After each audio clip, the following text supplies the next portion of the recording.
Ինչպիսի վստահություն ունեք, որ առաջիկա 5 տարիներին ձեր նախանշած հավակնոտ ծրագրերը կիրականացնեք մի երկրում, որի վիճակը այսօր շատ վատ է։ Հայաստանի Հանրապետությունում գումար կա, բայց այդ գումարը չի ծախսում ժողովրդի ու մեր բոլորի կյանքը բարելավելու համար։ Վարչապետի հատորը զբաղեցնող անձը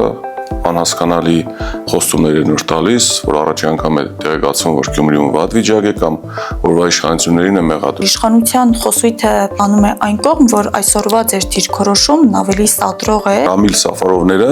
իրավունք չեն ունենալու գալու Հայաստան եւ գույք ձեռք բերելու։ Խոսում են 300,000 ադրբեջանցիների